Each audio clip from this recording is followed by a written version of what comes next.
Hi, everybody. I'm Deacon Dave. Layperson Lisa. Just look at them quick. Welcome Welcome to to the the Deacon Deacon Dave Dave and and Layperson Layperson Lisa Lisa show. show. Lisa, are you angry at me? Yep. What are you mad about? You started the video before I was ready. Well, you know what? We only have 30 minutes and we need to hurry up and get this thing We're done. 24 minutes, so maybe you should start arguing. 24 minutes, it would still only be 3:58. 26 You don't even know how minutes. to add, Lisa. So, You know what? This is just, there's no need for you to be ugly about this. yeah, well. This is how easy it starts, people. We can get angry about things that we shouldn't be getting angry about, which is what today's topic is. For Spiritual Mentors Program. And quite often I will have people that will come in and they have been struggling with anger, Lisa, for a really long time. And I'm completely afraid to even look at the slides we do because every time I've done that during this time, we have actually gotten this recording to stop. Maybe if I went Oh, split screen yeah, fancy. and used And my, then you oh just lost no, it, so did it and stop? use my brain, maybe, It or maybe stopped. not. Did it really stop? It's at 40:50. How do you know? Oh, no, we're It's still still going. going. Okay. And then, figuring out where we can see this a little bit. Oh, Oh no, boy, what'd you just do? I went too big. I gotta go. Okay, Oh, anyway, don't we'll go ju- big we'll just we'll or just we'll go go. like we'll go like this, okay? Yes. And that will work. I can make this a little bit bigger That's since as fine. we're recording. Hope not that one. We'll make this a Just little bit. leave it. Okay. I there's no need So, to get angry at me, okay? I'm doing the best I can here so to try to make this happen. the important thing to notate is that anger is not a sin. Okay, would you like to speak on that a little bit more? Only anger associated with a response Hmm. that is not justifiable is a sin. Right, so it says in Catechism 1773, right? In the passions, as movements of the sensitive appetite, there is neither moral good nor evil, but insofar as they engage reason and will, there is moral good or evil in them, Yes.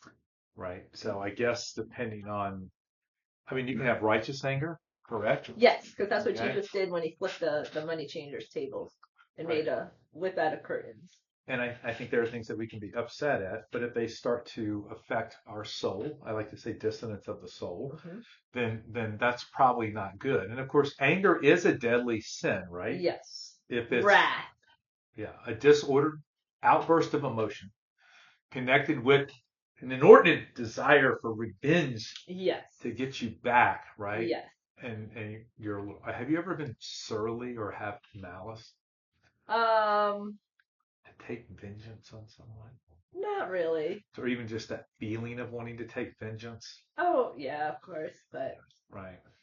And I like what it says. This is the dysfunctional ways of dealing with anger. are the Those, sinful ways. yeah, exactly, like passive aggressive behavior. Yes. And do you want to explain what that is? Do you know what that So is? they pretend they're not angry. Right, but then they do things indirectly to incite you, Yes. or in and around you, but not directly to Yes. you, that might create dissonance, which can be really annoying, right? Yeah. Yeah. When people I are think that's doing that. like people who don't like conflict or confrontation. Well, not, but not liking Confrontation. conflict and confrontation Confrontation. doesn't mean that you then are passively aggressive to the person, right? I mean, Yeah. that's not a reason for being passive I'm just aggressive, saying, a lot of people don't like conflict right? or confrontation. Yeah, it is like, here's another one: resentment and opposition to the demands of others, right? You feel unappreciated or cheated. It could be procrastination or stubbornness. These are all under like passive aggressive behavior. Oh, they are? The Okay. silent treatment. Uh-huh. Have you ever done that, Lisa? The Uh-huh. silent treatment? Yep. You ever, what about the resentment Oh, yeah, and I've been feeling on resentment. underappreciated? Yeah. Do things we know will irritate the person who is angry. No, I don't think you would do that one either. But there are people, right, Oh, sure. that do that. Yeah. And then there are just people who are inwardly consumed with what has happened and the perceived injustice, and maybe, yes, truly not justified what happened, Yeah. and they carry it with them. I remember a guy on Curcio who was so angry about his job, and a promotion that he didn't get. And I was, we can say all of the obvious things that would be said in that situation, but I sent it to adoration Yeah. because nothing else was seeming to work. And so, anger raised times Jesus to the third power again This peace. is peace. And so he actually received peace inside of adoration, which when he came to me the next day, I was just like, this is really awesome, Great. Jesus. It really is. So I think when we recognize that we're entering into sinful anger, there's probably some things that we need to do. Lisa, what would those things be? Ask Jesus to help you. Okay. Take some time, right, to calm down because usually when we react right away, it's not very good, right? Right, right. Then we could ask ourselves if our angry feeling has been caused by something significant. Like you have to ask yourself. Oh, I guess if you're making a molehill out of nothing or Well, whatever. depending on where you are and what you have going on in your life and what stresses you have in your life, Oh, sometimes little things will irritate you. little things will Yeah, that's irritate true. you, Yes, and you yes, can overreact to those things or make them much bigger than what they really should be. yes, I mean, I think this can happen quite often. yes, yes, And I think being really careful about recognizing where you are spiritually, okay, and recognizing when these sort of things are happening, right? yeah. So it sounds like stress to me. Yes, and this can cause major problems, Yes. right, Well, I for us. saw this sign. I thought it was so cool when I was getting driven to the airport when I was coming back here. That was in front of a church, and two guys were sitting in a little tent, and they had a sign that said, "Feeling stressed? Let us pray with you." And so that is something that can be helpful. Yeah, so what about perpetual anger? What are some causes of perpetual anger? People who just seem like they're always upset about something, They may have some sort of stress condition. right? Or something that happened to them a long time ago that they've been holding on to and harboring for a long time, getting back to like forgiveness, Uh-huh, right? uh-huh. Yet they are like actively still angry about something that happened 5, 10, 15, 20 years ago, right? Yeah. Because they see it as like a pivotal thing that changed the course of their life in a way, as you said in the last episode, that could have been so different. So I see where like anger and forgiveness go hand in hand, Yeah, right? absolutely. Yeah, yeah. Because if you don't forgive, Then you get angry. yeah, it's going to build, and pretty soon. I mean, how many relationships have been completely broken, and you ask them, well, what is it you're angry about each other? Mm, They can't even tell you what they're angry yeah, about anymore. yeah, They couldn't even like actually point to you. Oh, it's just always been this way. Our families didn't get yeah. along, or whatever the case. It's almost like a learned response that I shouldn't be happy with these people and I'm not going to get along with them. It did happen years ago, and you know what the trigger was. Like a lot of times, I think people have moved on from that, but not in the sense that they're still holding onto that anger. Yeah, yeah, exactly. I mean, so if we're going to understand the behavior of anger, right?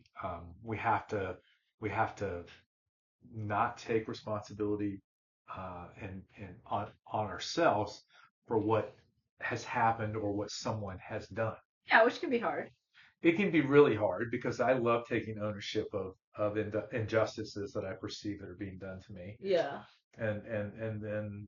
But I think what has happened as my relationship with God grows, I realize that okay, this is not who He's calling me to be. Yeah. This is not healthy. And then I can actually go all the way over to the other extreme real quickly, beating myself up for letting it happen in the Mm. first place. And then I need to call somebody and talk to them about it, like a trusted spiritual advisor. But it's like I see it all happen. Yeah. Well, and I think as we grow closer to Jesus, like we also have an awareness of the things that we can and cannot control, which Mm, can help us to, like you were saying, not take that responsibility. right. But yeah, I understand like the when we like fall back and we do something that we didn't, that we were not happy about with ourselves, like we could get angry at ourselves and And beat ourselves up. beat ourselves up, and that's not what Jesus wants us to do. He wants us to take his hand and allow us to continue to move forward. Because I thought it was quite what's the word I want to use? I don't know, but anyway. So Saint Teresa of Avila, she said like, oh, there was days that I was like so detached from things of the world, and I was just so full of courage and boldness, and then the next day I was totally the opposite. And so I think that's encouraging. Like this great doctor of the church tells us that she went from one to extreme to the other too. So But she was very aware of yes, it. yes, And yes, so I think it's in that awareness that yes, spiritual growth and virtue happens, because that's what yes. God wants us to do, is he wants us. And this idea of being in control, the only thing we're in control of is our response Right. in most cases. Even then, because we're reacting Right. from different, So the passions, the yes, sensitive appetites, the areas yes, below our intellect and our will yes, are what are controlling how we respond to something. yes. But the intellect and the will are the only ones the devil can't touch. Right. And so we need to let them come to the forefront. Well, what happens is our passions and our appetites and our desires can begin to form and dictate to our To our intellect, will and our, yeah, instead of the other way yes, around. And as you get yes, closer to God, then your intellect and your will help you to deal with your passions and your appetites. yes, And because there are a lot of ways and things that I want to respond, and I don't open my mouth. And in fact, this was my prayer yesterday. It was like having the prudence of seeing those. So like we talk about, right, doing that examination of consciousness where yeah, you look at the end of each day. yeah, If you really begin to do that and you're more self-aware of who God is calling you to be and how he's working in your life, it was just like that discussion yesterday of prudence. Like, okay, I did really good here, Lord, we did good. I didn't say anything here. I kept getting bumped on this thing, and then I said something I shouldn't yeah, have said. It wasn't in yeah, anger in a particular case, but it was yeah, out of hurt. yeah, And so, but I realized it right when I said it. It was kind of like, okay, God, thank you for the graces of prudence. Help me to continue to be more prudent in what I'm doing. And it's the same thing with getting angry, right? Or getting upset about something, because most of the stuff that we get angry about and I talked to my son about this yesterday. We're just talking about how we just don't have control over things. yeah, And yet we make a conscious choice to like get upset about things that we know should be different, but they're not. yeah, So there's a part of this where, yes, this should be different. And there are some hills that you need to stand on and fight. yeah. But more often than not, there are things that you just need to surrender to and allow God's peace to enter into that place. What are you thinking? Well, I do think that a lot of times I know the emotional response is what precedes the other things, especially like with like you were talking about the poking. I Yeah. think that's where like a lot of us get into trouble. Hmm. And a lot of times we have a class on wounds and hurts, and a lot of times I think it's from that. And yes, maybe there is some healing, but it's just not fully healed at that point. Yeah, that's why unreconciled wounds, unreconciled forgiveness exacerbates things like us wanting to be angry or frustrated Yeah. about a particular situation.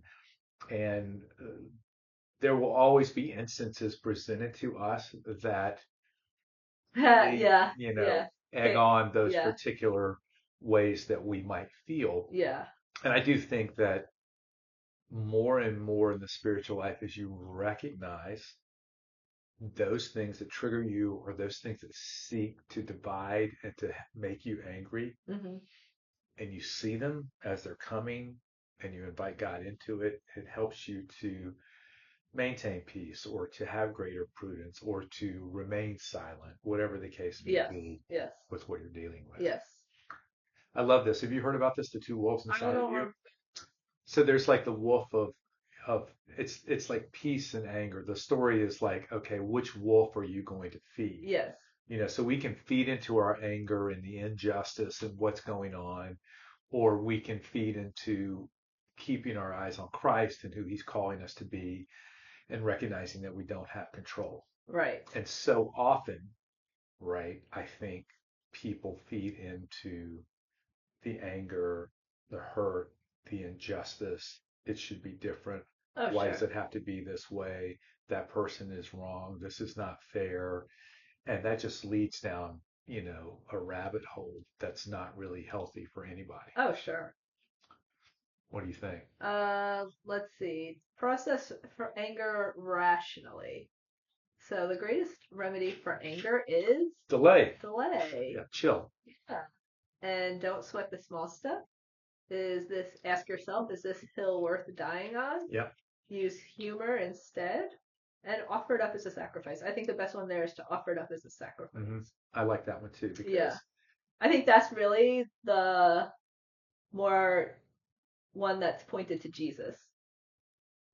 no, I agree because there's a lot of things that we can like. It's like don't sweat the small stuff. There's a book, Don't Sweat the Small Stuff, and it's all small stuff. Yeah. And then the hill worth dying is just like something that I really want to fight for Yeah. because what are the ancillary implications of me fighting for any particular thing? Yeah, see, I think those two are kind of relative because, like, what one person thinks is small, another person might be weighed down by that.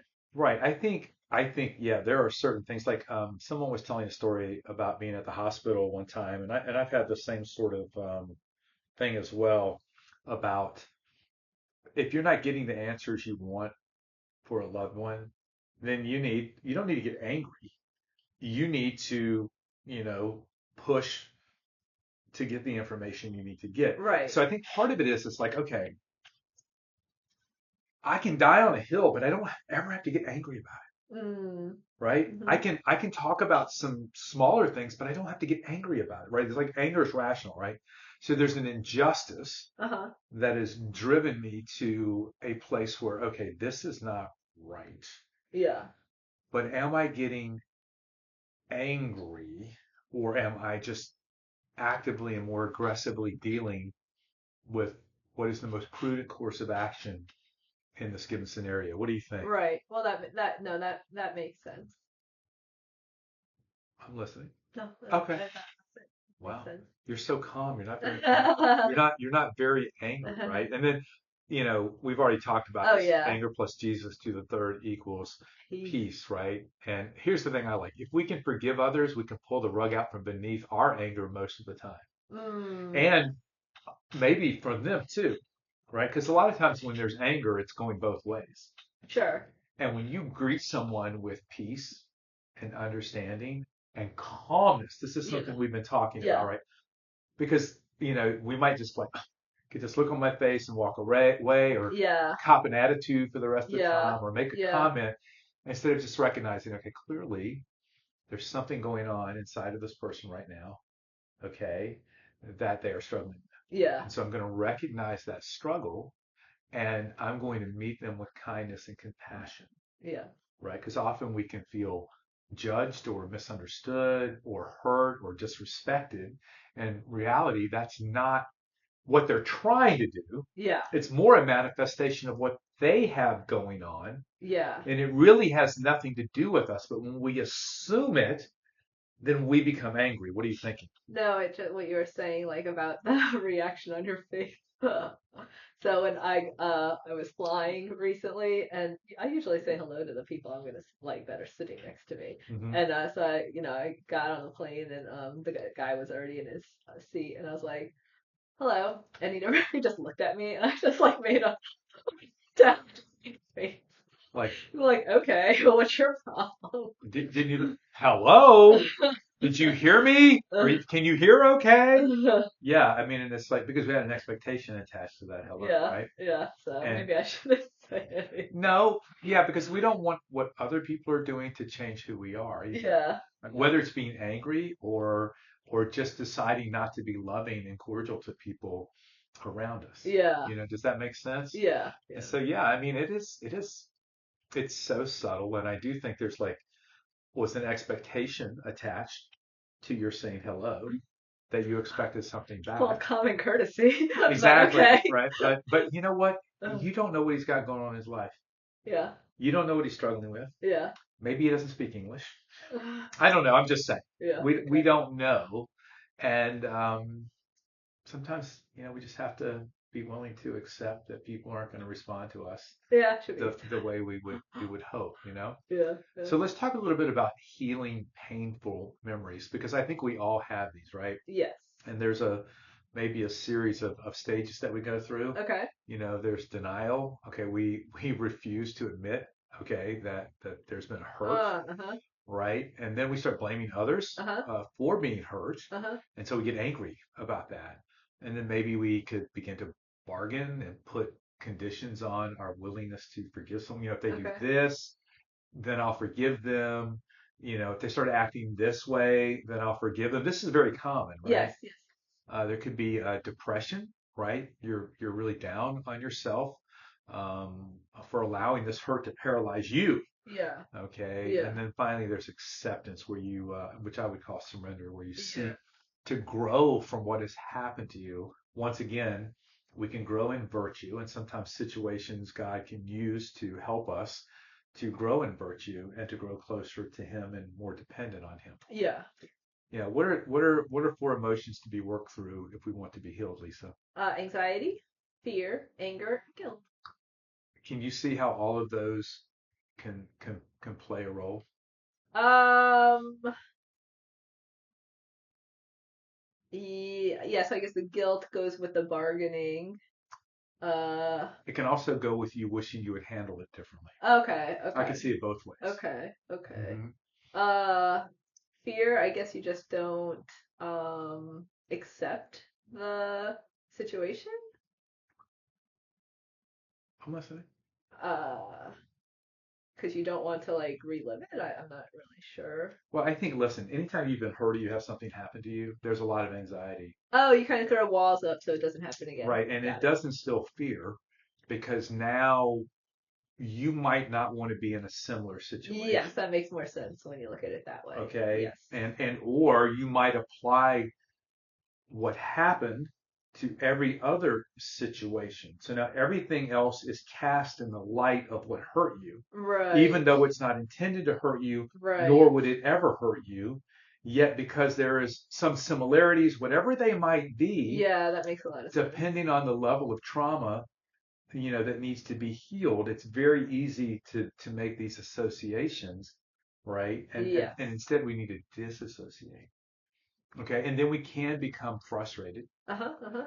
anger, if you will. I mean, there's a couple different ways to look at this, like you Yeah. said, but Yeah. we could become frustrated or even angry about why it had to be this way, why it happened, and then there's the guilt of, okay, number one, why did I let it happen to me, possibly, Right. right? Or why can't I move past it? Right. Or Or why did I do that? why did I do it, or why could it be different? So, Yeah.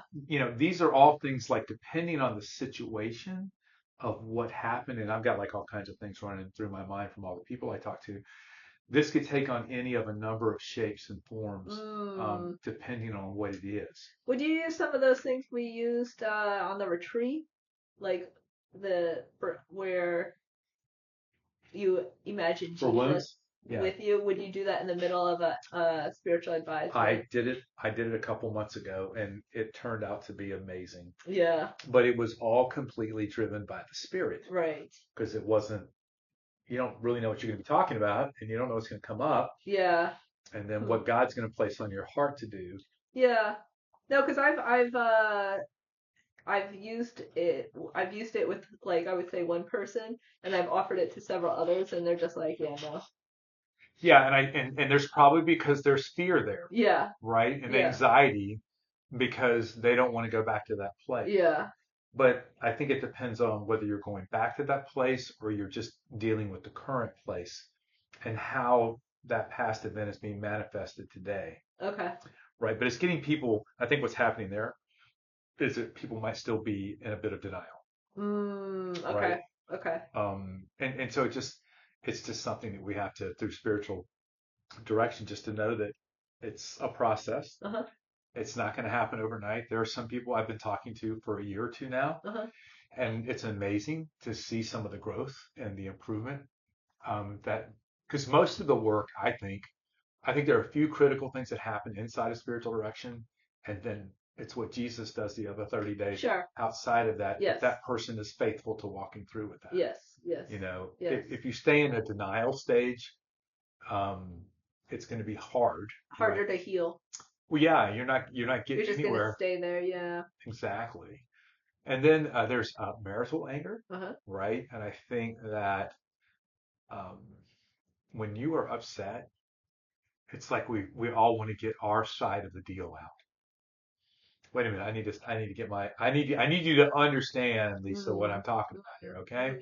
And you're like, no. I need you to understand what I'm talking about. Mm-hmm. So you have two people talking and nobody listening. Mm. So it's really important to just somebody needs to be quiet, right? Yeah. And Right, listen. right. And Jesus needs to be invited into that.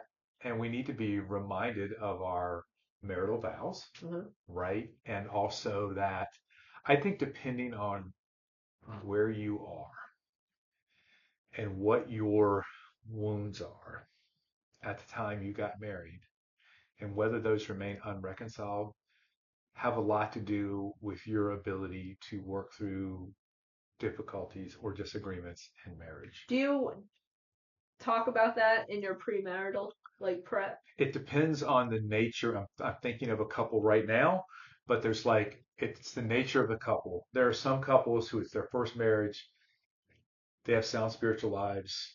It's not that So bad. you don't even talk about it. No. Oh, I didn't say I okay. didn't talk about things. Okay. But when you do the marriage inventory, you talk about those things that they're in disagreement on or they're in Okay. disagreement with the Right. Okay. church. Yeah. You seek to understand things about the persons, so that you can talk to them about areas that might be revealed to you of concern that they could have in their marriage, Okay. right? So that they do start to talk about them. Okay. But people who come with a whole set of wounds, Yeah. they come with an extra set of sensitivities.